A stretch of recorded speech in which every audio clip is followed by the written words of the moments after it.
اور اب انشاءاللہ سورۃ القیامہ کا آغاز ہوگا، اور یہ بھی مکی صورتوں میں سے ایک ہے، اور اس میں تقریباً 40 آیات ہیں اور مختصر آیات ہیں۔ بسم اللہ الرحمن الرحیم۔ لا اقسم بیوم القیامہ، روز قیامت کی قسم یاد کرتا ہوں۔ یعنی اللہ تعالیٰ نے فرمایا کہ روز قیامت کی قسم میں یاد کرتا ہوں۔ ولا اقسم بالنفس اللوامہ، اور اس جان کی قسم جو اپنے اوپر ملامت کرے۔ یاد رکھیں کہ یہ لکھا ہے اکابرین نے نفس کے بارے میں کہ ہوا الروح فی لسان الشرع، کہ نفس ہی حقیقتاً نفس روح ہی ہے شریعت کی زبان میں، یعنی شریعت نے روح کو ہی نفس کا نام دیا ہے۔ یہ جو نفس ہوتا ہے اس کی مختلف کیفیات اور مختلف صورتیں ہوتی ہیں۔ جب یہ نارمل حالت میں ہوتا ہے تو اللہ تبارک و تعالیٰ نے اس کی فطرت میں ہی بہکانا، گمراہ کرنا لکھ دیا ہے، تو اسے نفس امارہ کہتے ہیں، کہ جس وقت یہ برائی کی دعوت دے رہا ہوتا ہے اس کو نفس امارہ کہتے ہیں۔ اور بعض اوقات ایسا ہوتا ہے کہ جب انسان گناہ کر بیٹھتا ہے تو پھر اس کو ندامت ہوتی ہے، تو آپ نے دیکھا ہوگا کہ پھر باطن سے ملامت ہوتی ہے، تو نے ایسا کیوں کر لیا، اوف افسوس، تیرا بیڑا غرق ہو جائے، تجھے خیال کرنا چاہیے تھا، تیرا ڈوب مرنے کا مقام ہے، تم نے کیا کر دیا۔ اندر سے ملامت ہوتی ہے، یہ بھی نفس کی طرف سے ہوتی ہے۔ یہ پہلے خود ابھارتا ہے، گناہ کروا دیتا ہے، پھر ملامت کرتا ہے، اسے نفس لوامہ کہتے ہیں۔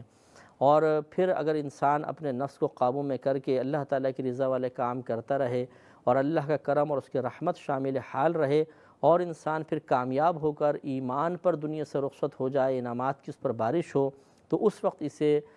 نفس مطمئنہ کہا گیا ہے، اور یہ قرآن پاک کے اندر یہ چیزیں موجود ہیں۔ تو اللہ نے ارشاد فرمایا کہ وَلَا أُقْسِمُ بِالنَّفْسِ اللَّوَّامَةِ، اور اس جان کی قسم جو اپنے اوپر ملامت کرے۔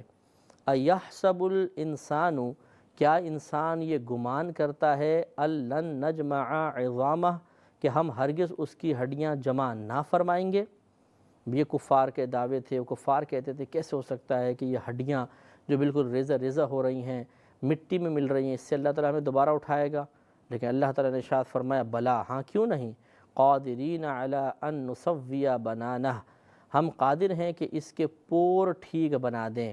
یعنی اس کی بنیادوں کو ٹھیک ٹھیک بنا دیں، یہ ہم اس پر قادر ہیں۔ اور کس طریقے سے قادر ہیں، ایک نظیر اگر اللہ نے بارہا قرآن میں پیش فرمائی کہ غور کرو کہ جب کچھ بھی نہیں تھا، یعنی پانی کی ایک بوند تھی جو ماں کے رحم میں پہنچی، اور اللہ تبارک و تعالی نے اس بوند سے کس طریقے سے خوبصورت بچہ پیدا فرمایا، خوبصورت بچے کو بنایا۔ آنکھیں دیکھیں، ناک دیکھیے، ہونٹ دیکھیں، کان، سبحان اللہ، اللہ تبارک و تعالی کی کیا صناعیت ہے۔ اور کوئی بچے کی پیدائش پر اور بچے کے بننے پر غور و تفکر کر لے تو یقیناً آخرت میں اٹھائے جانے کا انکار نہیں کر سکتا، اسے اس پہ کوئی تعجب پیدا نہیں ہوگا، لیکن فکر طویل ہونا چاہیے اور غور و تفکر گہرائی کے ساتھ ہو تو انشاءاللہ ضرور حق تک پہنچے گا۔ لہذا اللہ نے فرمایا بلا، ہاں کیوں نہیں، قادرین، ہم قادر ہیں، علی ان نسوی بنانا، اس پر کہ ہم برابر کر دیں اس کی بنیادوں کو، یعنی جس طریقے سے پہلے تھا ویسے دوبارہ اس کو بنا دیں۔ بل یرید الانسان لیفجر امامہ، بلکہ انسان یہ چاہتا ہے کہ خود اپنی نگاہوں کے سامنے بدی کرے،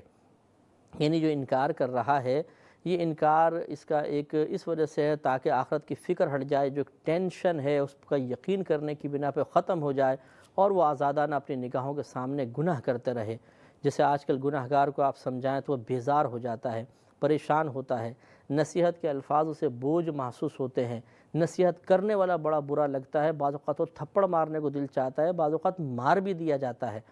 اور تو وہ چاہتا ہے بس مجھے آزاد چھوڑ دو، میں گناہ کروں، اسے لذت حاصل کروں، کوئی سمجھانے والا نہ ہو، کوئی اس سلسلہ برائی میں رکاوٹ ڈالنے والا نہ ہو۔ یہ کفار کی بھی عادت تھی، اللہ تعالی ہمیں سے محفوظ فرمائے۔ آگے اللہ تبارک و تعالی نے ارشاد فرمایا کہ یسألو ایان یوم القیامہ، وہ پوچھتا ہے کہ قیامت کا دن کب ہوگا، یعنی کفار کے بارے میں ہے، جیسے کہ پیچھے تذکرہ چلتا آ رہا تھا کہ وہ کافر پوچھتا ہے کہ قیامت کا دن کب ہوگا، لیکن یہ پوچھنا اصل میں اس لیے نہیں تھا تاکہ اس کی تیاری کر لیں، یا کوئی قلبی تشفی مقصود ہو، یا اس لیے بھی نہیں تھا کہ کچھ معلومات میں اضافہ ہو اور آئندہ کے بارے میں کچھ یقین حاصل ہو جائے تاکہ اپنے عقائد کی تبدیلی میں یہ یقین معاون ثابت ہو، بلکہ یہ استہزاءً کویسچنز تھے، استہزاءً مذاق کے طور پر۔ جیسے ہم بعض اوقات سامنے والے آپس میں گفتگو کرتے ہیں تو سامنے والے سے مذاقاً پوچھتے ہیں، وہ بھی سمجھ جاتا ہے کہ پوچھنا مقصود نہیں ہے، کوئی سوال کا قصد و ارادہ نہیں ہے، بلکہ مذاق اڑانا مقصود ہے۔ اب اللہ تعالیٰ نے ارشاد فرمایا کہ اس کے سوال کے مثلا جب کافروں نے سوال کیے، اس قسم کے استہزاء کیے، تو اللہ تعالیٰ نے فرمایا کہ کس دن آئے گا،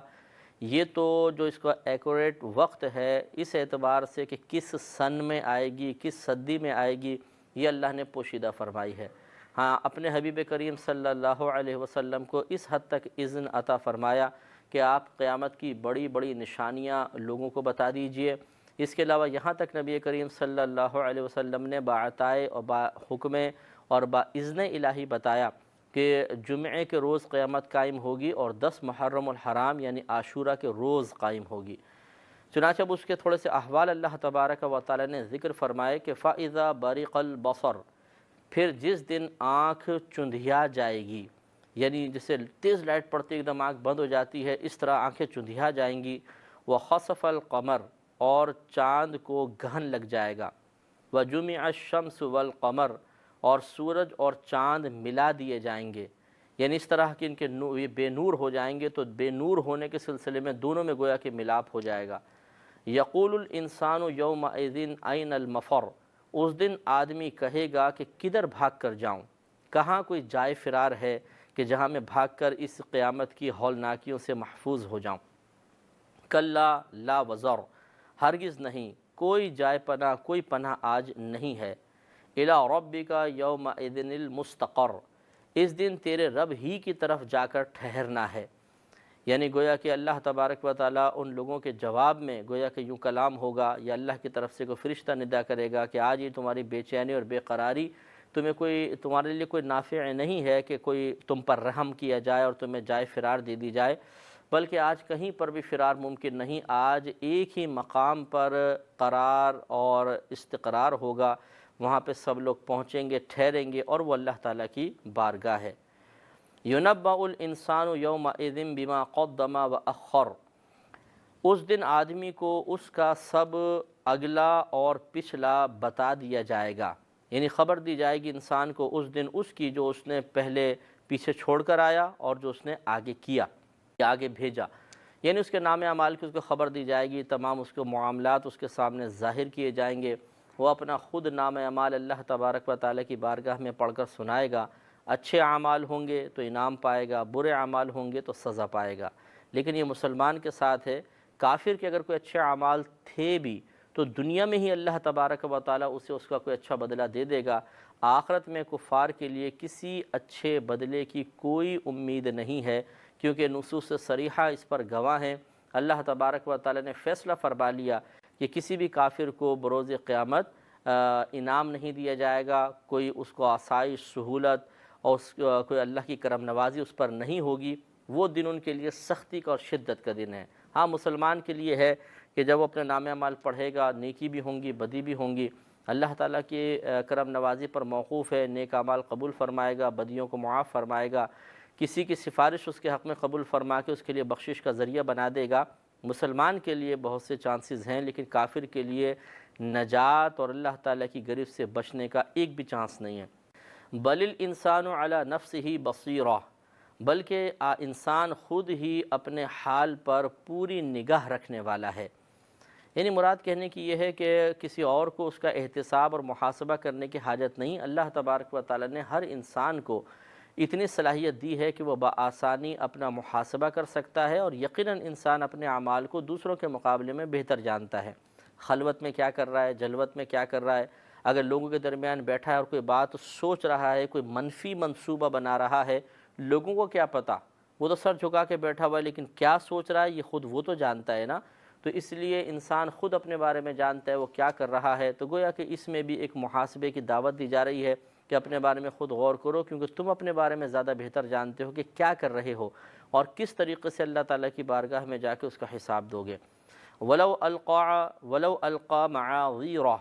اور اگر اس کے پاس جتنے بہانے ہوں سب لا ڈالے، تو یہ صرف شرط بیان کی، اور اگر اس کے پاس جتنے بہانے ہو سب لا ڈالے، آگے کا عبارت یہاں پہ ذکر نہیں فرمائی گئی اللہ تبارک و تعالیٰ نے، لیکن مفسرین نے فرمایا تو نتیجہ نکلے گا کہ اس کی کوئی نہیں سنی جائے گی،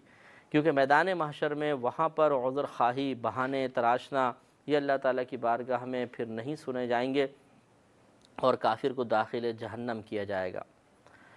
اب اگلی جو آیت ہے وہ یہ ہے، اس کا پس منظر یہ ہے کہ حضرت جبریل امین جب نبی کریم صلی اللہ علیہ وسلم کے پاس وحی لے کر آتے اور آپ قرآن پڑھتے، یعنی اللہ کا کلام آپ کو پڑھ کے سناتے، تو نبی کریم صلی اللہ علیہ وسلم اس کو سننے کے بعد جلدی جلدی اپنی زبان پر اس کو دہرانے کی کوشش فرماتے، تاکہ یہ باتیں آپ کے، یہ آیات آپ کے ذہن میں محفوظ بھی ہو جائیں، یعنی حفظ کی آپ کوشش فرماتے۔ تو اللہ تبارک و تعالیٰ نے اپنے حبیب کریم صلی اللہ علیہ وسلم کی اس یاد کرنے کی بے قراری کو ملاحظہ فرمایا کہ آپ یاد کرنے کی ایک مشقت میں مبتلا ہیں، حالانکہ سعادت کی بات ہے، لیکن اللہ تبارک و تعالیٰ نے چونکہ اور اللہ کا قصد و ارادہ تھا کہ اس کے حبیب غور سے اس بات کو سنیں، اور اس یاد کرنے کے سلسلے میں جو ایک آدمی کو ہوتی ہے ذہنی طور پر انسان پریشان ہوتا ہے کہ ایسا نہ ہو کوئی بات رہ جائے، کوئی چیز رہ جائے، کیونکہ اتنی بڑی امانت اسے لوگوں تک پہنچانا ہے، پھر وہ آگے منتقل ہوتی چلی جائے گی۔ تو نبی کریم صلی اللہ علیہ وسلم اسے اپنی ذمہ داری محسوس فرماتے تھے کہ اچھی طرح اس کو یاد کر لیں فوراً سے پیشتر، تاکہ اس کو پھر صحابہ کرام کے سامنے بیان کریں۔ تو اللہ تبارک و تعالیٰ نے آپ کو اس فکر سے بھی بے نیاز فرمایا کہ آپ بالکل اپنے زبان کو وحی کے نزول کے وقت حرکت دینے کے سلسلے میں بالکل آپ فکر نہ کریں، آپ غور سے بات کو سنیں، اس کو حفظ کروانا یہ بھی ہماری ذمہ داری ہے، آپ کو پھر بعد میں بیان کے سلسلے میں قوت فراہم کرنا یہ بھی ہماری ذمہ داری ہے، پھر اس کلام میں جتنے اسرار و رموز ہیں، باریک نکات ہیں، اللہ تعالیٰ کی حکمتیں ہیں، ان کو سکھانا بھی ہماری ذمہ داری ہے۔ اس طرح نبی کریم صلی اللہ علیہ وسلم کو اللہ تبارک و تعالیٰ نے علم لدنی کی گویا کہ بشارت عطا فرمائی کہ یہ جو آیت سے ظاہری مفاہیم آ رہے ہیں یہ بھی آپ غور سے سنیے، اس کو حفظ کروانا بھی ہماری ذمہ داری، اور اس کے جو باطنی اس میں علوم ہیں اور مضامین ہیں ان کو بھی ہم آپ تک پہنچائیں گے۔ تو اللہ نے ارشاد فرمایا کہ لا تحرک به لسانک لتعجل به، اے حبیب کریم صلی اللہ علیہ وسلم کہ آپ یاد کرنے کی جلدی میں قرآن کے ساتھ اپنی زبان کو حرکت نہ دیں۔ ان علینا جمعہ وقرآنہ، بے شک اس کا محفوظ کرنا اور پڑھنا ہماری ذمہ داری ہے، یعنی اس کا محفوظ کرنا، اور جب اس کو آپ بیان کریں گے تو درست انداز سے پڑھنا، یہ تمام جو چیزیں ہیں یہ ہماری ذمہ داری ہیں، ہم اس کی آپ کو صلاحیت اور قابلیت عطا فرمائیں گے۔ فَإِذَا قَرَأْنَاهُ، تو جب ہم اسے پڑھ چکیں، یعنی جبریل امین جب ہماری بات آپ تک پہنچا چکیں، فَاتَّبِعْ قُرْآنَهُ، اس وقت آپ اس پڑھے ہوئے کی اتباع کریں،